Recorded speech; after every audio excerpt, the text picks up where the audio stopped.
It's midnight and you're tuning into Nightline with me, Nurin Razmyn. The top stories. Fairer progressive electricity tariff rates for 23.6 million domestic users. And GST not suitable for implementation while incomes remain low, says Prime Minister.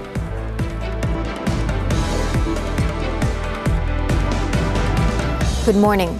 The Energy Commission has announced revised electricity tariffs set to take effect on July 1st, which include a range of incentives aimed at providing fairer and more progressive rates for domestic users in Peninsular Malaysia. The newly approved tariff structure is designed to ensure that the majority of the 23.6 million consumers are not adversely impacted, with many expected to enjoy even greater savings. In a statement on Friday, the Commission said the new electricity tariff structure will introduce an energy efficiency incentive for prudent domestic users. Under the incentive, domestic users who consume 1,000 kilowatt hours or less will not be affected by the new tariff schedule. Non-domestic users with consumption below 200 kilowatt hours will be eligible to benefit from the incentive. The average base tariff has also been adjusted to 45.40 cent per kilowatt hour, a slight decrease from the 45.62 cent per kilowatt hour approved in December 2024, which translates to an overall average tariff reduction of up to 19% compared to the previous regulatory period. The time of use TOU scheme has been revised to offer extended off-peak hours from 10 p.m. to 2 p.m. on weekdays and throughout the entire day on weekends to encourage electricity usage during low-demand periods. Electricity bills will feature a more detailed, itemized format to enhance transparency, allowing energy-conscious consumers to better track their usage and potentially enjoy additional savings. Now, the Consumer Association of Kedah, CAKE, has welcomed the new electricity tariff schedule approved by the government. Its president, Muhammad Yusrizal Yusof, said the revision allows consumers to save on electricity bills during peak hours when most people are at home and using electrical appliances. He added that the incentive will also encourage more consumers to adopt smart energy consumption habits. Yusrizal called on the government to conduct a more thorough study to ensure that everyone can benefit under the new tariff schedule. The government will not reintroduce the Goods and Services Tax or GST for now, as the income threshold of many Malaysians remains too low. Prime Minister Datuk Seri Anwar Ibrahim reaffirmed this stance, maintaining his position against imposing a broad-based tax on the people. According to Anwar, although GST is one of the most efficient and transparent tax systems, its implementation must take into account the public's financial capacity. Tapi saya rasa pendapat saya pada masa itu, kerana orang yang pendapatan RM2,000, walaupun kita bagi beberapa pengecualian, tapi banyak yang terkena. Okey, kita bagi pengecualian, kita gula tak kena, beras tak kena, ya. Tapi dia pergi beli barang dia, yang lain dia pergi naik bas, semua tu cara tidak langsung. GST itu dia maknanya menyeluruh. It is transparent, senang, efisien pelaksanaannya. Tetapi saya kata biarlah pendapatan rakyat naik dulu. Speaking during the Finance Ministry's monthly assembly in Putrajaya on Friday, Anwar added that the expansion of the Sales and Services Tax (SST) will proceed as planned, with a targeted implementation beginning next month. Niat saya tidak mau perkenalkan cukai yang memberi kesan menyusahkan rakyat bawahan. Itu saja rasional dia. Kalau dia orang fikir kata okey, kita boleh perkenalkan GST cara lain gitu, itu tak apalah, kita bincang. Tapi janganlah kutuk kita dari segi pelaksanaan SST. He also clarified that issues such as the tax on imported fruits should not be blown out of proportion, as the government aims to encourage the purchase of locally produced goods. At the same event, Anwar said the government is committed to gradually reducing the national debt while safeguarding economic growth and maintaining investor confidence. Berapa hutang kita pada tahun 2022? 100 bilion ringgit. Hutang baru ni, hutang baru. Berapa hutang 2023? 90 bilion ringgit. 2024, 85 bilion ringgit. Dan unjuran tahun-tahun ni 80 bilion.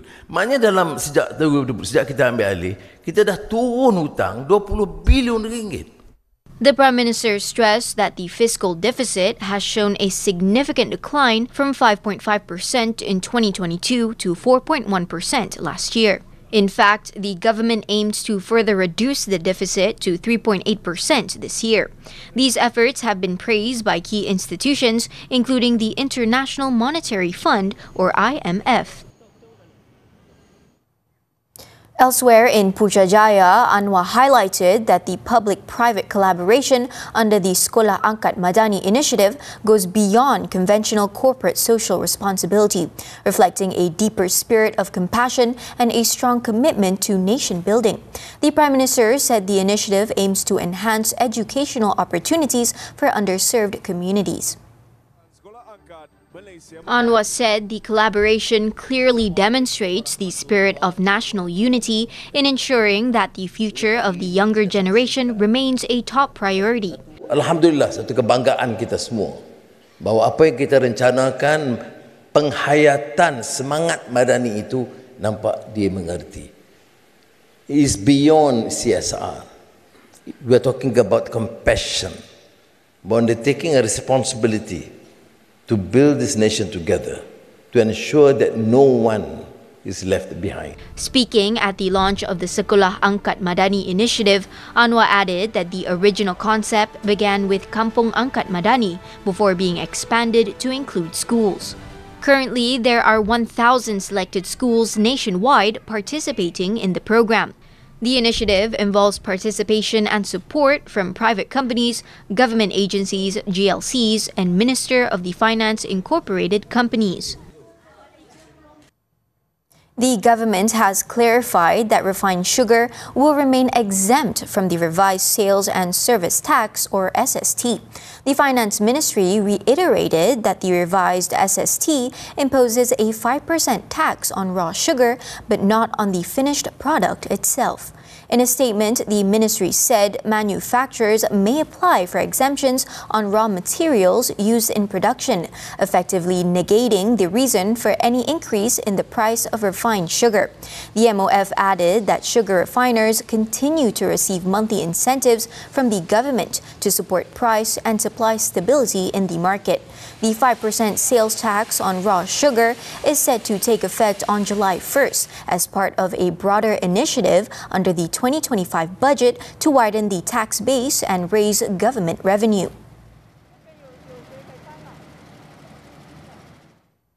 In other news, Bukit Aman Special Branch Director Datuk Seri Muhammad Khalid Ismail has been appointed as the new Inspector General of Police on a 2-year contract effective 23rd June. He will succeed Tan Sri Razmyn Hussain as the nation's top cop, following his retirement after 42 years of service in the Royal Malaysia Police PDRM. The handing over ceremony held at the Police Training Centre in Kuala Lumpur on Friday was witnessed by Home Minister Datuk Seri Saifuddin Nasution Ismail.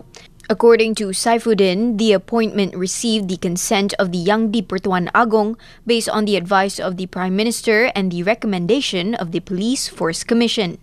The minister said Khalid's vast experience and proven leadership in policing and national security will provide steady continuity in guiding the PDRM. Saifuddin also expressed his appreciation to the outgoing IGP for his contributions and dedicated service to the police force. Meanwhile, in his farewell address, Razmyn called for the PDRM to be placed under its own dedicated ministry.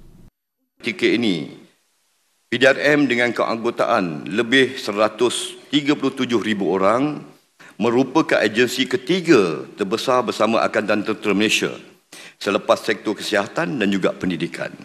Kami percaya keupayaan pasukan akan menjadi lebih utuh sekiranya diletakkan di bawah satu kementerian khusus.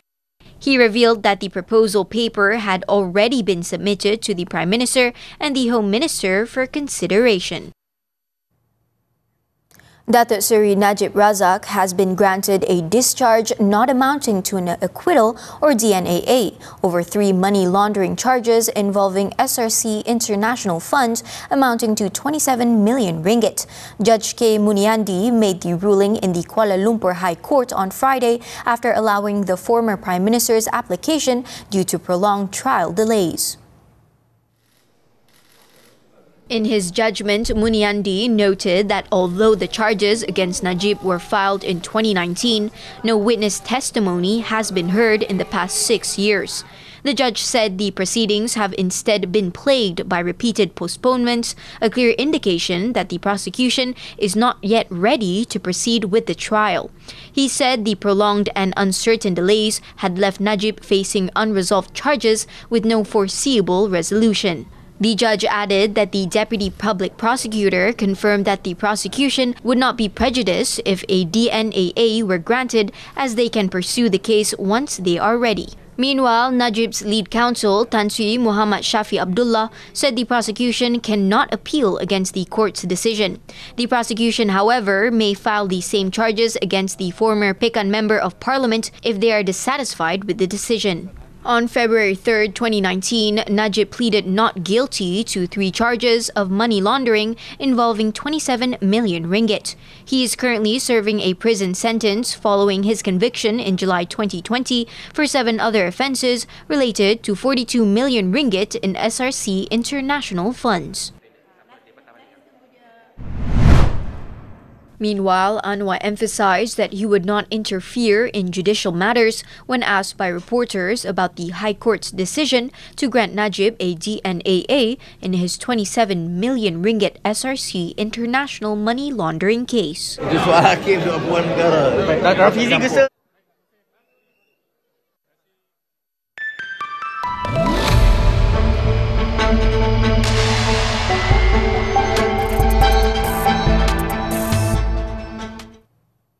The Malaysian Palm Oil Board has introduced products such as a palm fertilizer formulation and a nutritious biscuit enriched with red palm oil as part of efforts to enhance productivity in the industry.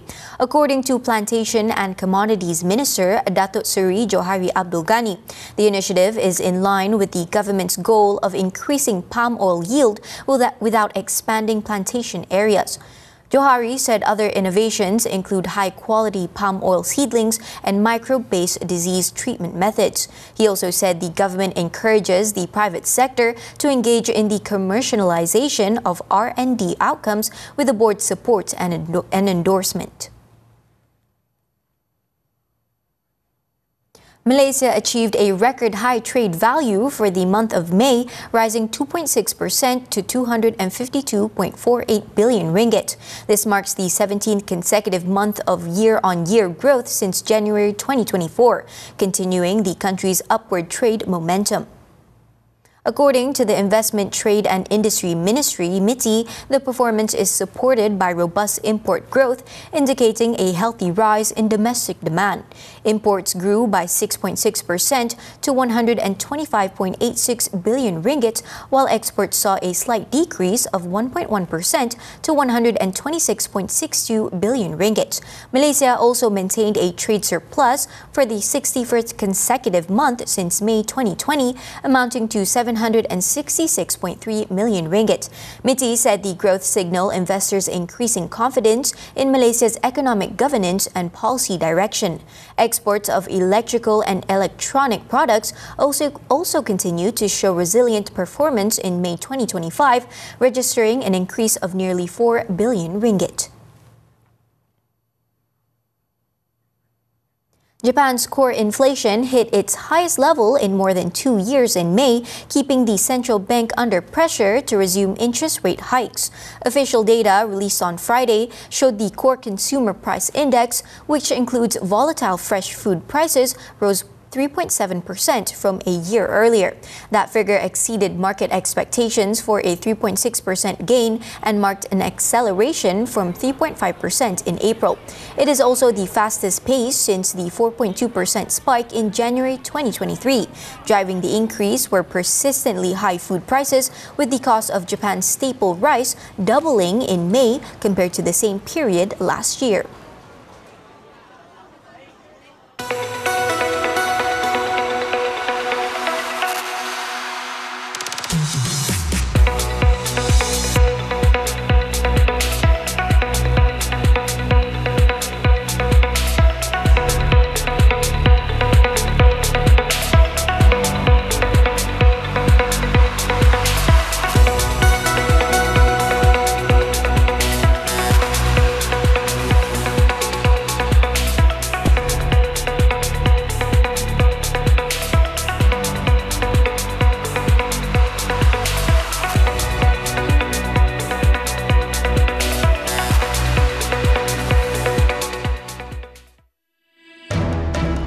Another shooting incident reported. This and more from the local front after this break.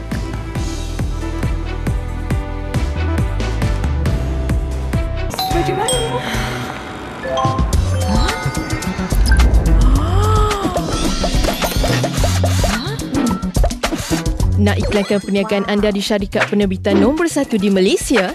Bersama dengan Mari Local, promosikan perniagaan anda di lebih 30 platform dan capai lebih 10 juta pengguna setiap bulan. Mulakan langkah untuk mengembangkan perniagaan anda dengan mengisi butiran di refmedia.my/marilocal hari ini. Kepengurusian Malaysia dalam ASEAN, sejauh mana suara rakyat benar-benar diberi keutamaan. Isu kos sara hidup hingga keselamatan serantau. ASEAN harus lebih dekat kepada rakyat. Kupasannya dalam Soal Rakyat bersama Profesor Dr. Azmi Hassan, Sabtu 21 Jun 5.30 petang hanya di TV3.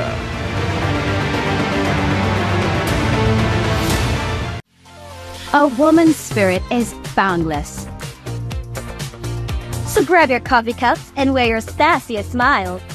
Because this season, we're louder than ever. We talk career, health, finance, relationships, and everything in between. Women's Talk is here to empower and inspire you. Join us on Women's Talk every Saturday, 5 p.m. only on TV3 and stream now on Thursday.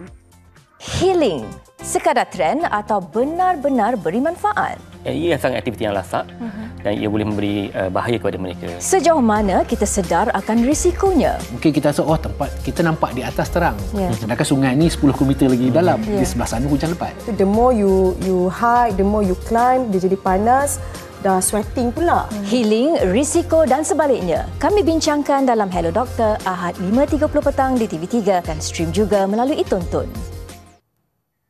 Welcome back. Another fatal shooting incident took place in the Klang Valley when a man was gunned down outside a motorcycle shop in Klang on Friday. In the 3:37 p.m. incident, the 46-year-old victim was found covered in blood in the driver's seat of a four-wheel drive vehicle. Klang Utara District Police Chief Assistant Commissioner S. Vijaya Rao said the incident was reported by patrolmen on duty in the area. Following this, a team was immediately dispatched to the scene located at Lorong Mahang 1, Taman Meru Utama in Meru. The victim, a local man, was later pronounced dead by medical personnel. Initial investigations revealed that at least 6 shots were believed to have been fired at the vehicle, with bullets piercing through the driver's side window. The case is being investigated under the Penal Code for murder. Police are conducting a detailed investigation to identify the suspect and the motive behind the incident. The incident is Malaysia's 3rd shooting incident in a week. Last Tuesday, 2 men were fatally shot outside a shopping mall in Cheras. On June 13th, a man was killed and 2 others were injured after being shot by 2 men on a motorcycle while dining at a restaurant in Brickfields. In Johor, a drug trafficking syndicate that repackaged drugs into instant drink sachets was busted by police following the arrest of 6 individuals in Johor Bahru on June 12. During the operation, police also seized various drugs worth over 1.28 million ringgit. Johor Bahru Selatan District Police Chief Assistant Commissioner Raub Selamat said the suspects comprised 5 men, one of whom is a Singaporean, and a Thai woman, all aged between 30 and 39. One of the suspects, a 31-year-old man, is believed to be the syndicate's mastermind. The seizure included over 7 kilograms of ecstasy powder along with ketamine and Aramin 5 pills. The group is believed to have been operating since April using an apartment as a facility to pack and store the drugs. The suspects have been remanded to assist investigations under the Dangerous Drugs Act.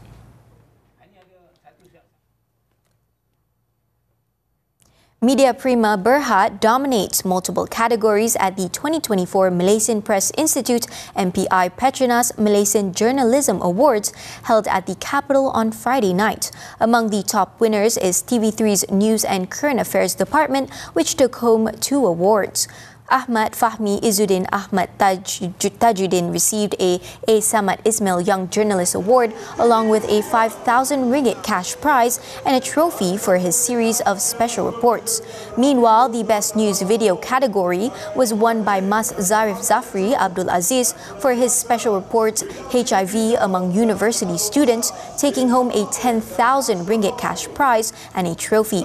The New Straits Times Press NSTP group also took home 13 accolades, with 4 going to New Straits Times, 6 Harian Metro and 3 to Berita Harian.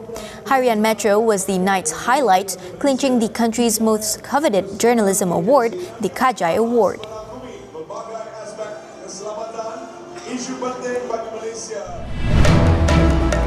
Deadly storms kills 2 in Mexico. The details when Nightline returns. Jom ke Carnival Jom Heboh sempena Hari Nanas Malaysia untuk bermacam kemeriahan dan aktiviti. Ada sesi ramah mesra, NSTP Racing Sim, Zumba, konsert, selawat perdana, hadiah percuma serta iPad untuk dibenangi. Temui selebriti media prima Farah Nabilah Wazir dan Fiza Sabjahan serta personaliti Nasib Emak Kopi O dan maskot-maskot kami. Temui anda di Padang B, Angsana Johor Bahru Mall mulai jam 9 pagi 27 hingga 29 Jun ini. Jom meriahkan Hari Nanas Malaysia. A woman's spirit is boundless. So grab your coffee cups and wear your sassiest smile. Because this season, we're louder than ever. We talk career, health, finance, relationships, and everything in between. Women's Talk is here to empower and inspire you. Join us on Women's Talk every Saturday, 5 p.m. only on TV3 and stream now on Thursday. Healing, sekadar trend atau benar-benar beri manfaat? Ia sangat aktiviti yang lasak dan ia boleh memberi bahaya kepada mereka. Sejauh mana kita sedar akan risikonya? Mungkin kita rasa, tempat kita nampak di atas terang. Sedangkan sungai ni 10 km lagi dalam. Di sebelah sana hujan lebat. The more you hike, the more you climb, dia jadi panas. Dah sweating pula. Healing, risiko dan sebaliknya. Kami bincangkan dalam Hello Doktor Ahad 5.30 petang di TV3 dan stream juga melalui Tonton. Kepengurusian Malaysia dalam ASEAN, sejauh mana suara rakyat benar-benar diberi keutamaan. Isu kos sara hidup hingga keselamatan serantau. ASEAN harus lebih dekat kepada rakyat. Kupasannya dalam Soal Rakyat bersama Profesor Dr. Azmi Hassan, Sabtu 21 Jun 5.30 petang hanya di TV3.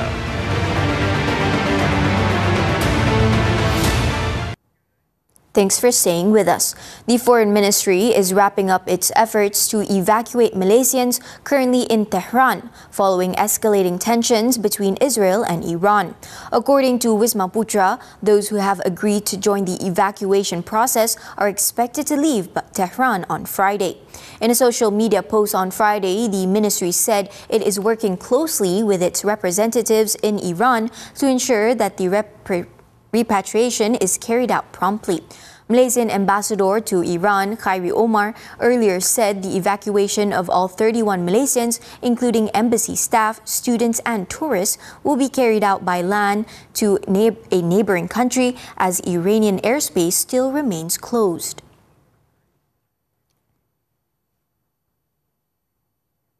Meanwhile, the conflict between Iran and Israel entered its second week on Friday with heavy airstrikes reported on both sides. Israeli warplanes have hit dozens of targets inside Iran, including missile sites and a hospital. In response, Iran launched a barrage of missiles towards southern Israel, striking near industrial facilities and damaging several buildings. Despite the escalation, Iranian and European diplomats are meeting in Geneva in talks Iran claims were undermined by Israel's military campaign. Meanwhile, Israel's defense minister said the strikes will continue, targeting what he calls symbols of the regime in Tehran. In other news, Hurricane Eric has killed at least 2 people in southern Mexico, where it left a trail of destruction before weakening into a low-pressure system. According to local media, a man was electrocuted while clearing debris near a power line on Thursday night, while a child was swept away by floodwaters. Eric made landfall in Oaxaca, where homes were destroyed and entire towns left homeless. Officials said 15 road sections were closed and over 120,000 users were affected by power outages. Meanwhile, heavy rains are still expected across 5 southern states. Central and southern China were on high alert on Friday as the annual East Asia monsoon gathered pace and extreme rainfall threatened to cause disruption in the country. Red alerts were issued late on Thursday, covering the provinces of Anhui, Henan, Hubei, Hunan, Guizhou, and Guangxi region. Heavy rain in southern Hunan triggered the largest flood since 1998 in the upper and lower reaches of the Lishu River after its water levels breached the safety mark by more than 2 meters. In Chongqing, apartment blocks were submerged in muddy waters and vehicles were swept away as floods gushed down streets. Nearly 300 people were also evacuated from towns and villages in the area where cumulative daily rainfall had reached nearly 31 centimeters.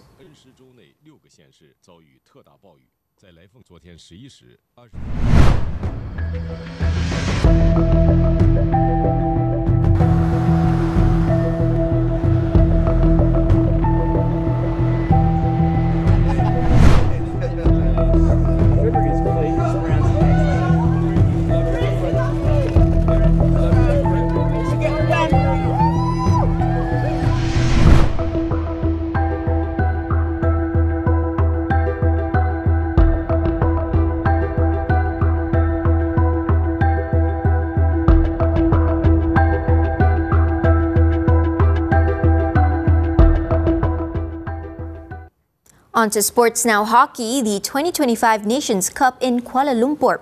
The national team delivered an improved performance, outclassing world number 11 South Africa 4-2 in the 5th to 8th place classification match on Friday. Side Muhammad Shafiq's side Cholan gave the hosts an early lead in the 15th minute through a penalty corner before South Africa leveled the match on the half-hour mark through Angelo Wallstrom. Malaysia regained the lead after Shafiq Hassan struck a field goal in the 37th minute, followed by Akimula Anwar Eso, who doubled the advantage 3 minutes later. South Africa managed to narrow the gap in the 51st minute through Carlin Mentor. However, the Speedy Tigers maintained their momentum to seal the win, with Fitri Sari slotting home Malaysia's 4th goal in the 53rd minute. Malaysia will next face Wales for the 5th spot on Saturday. Turning to archery, the 2025 Asia Cup in Singapore. The national women's compound archery team pulled off a stunning upset by defeating top seeds India to win the gold medal at the second leg on Friday. The thrilling final saw Malaysia's third-seeded trio, Fatin Nur Fatiha Mat Saleh, Sarita Chamnong and Ang Swee Kim, holding their nerve against India's Shanmuki Bud Tejal Salv and Tanisha Tolka. With both teams tied at 232 after 4 ends, the goal was decided through a shoot-off. The national team, however, stayed calm and scored 29 points to edge out their Indian counterparts, who managed only 26. Earlier, the trio overcame Taiwan in the quarterfinals before booking their place in the final with a win over Bangladesh in the semis.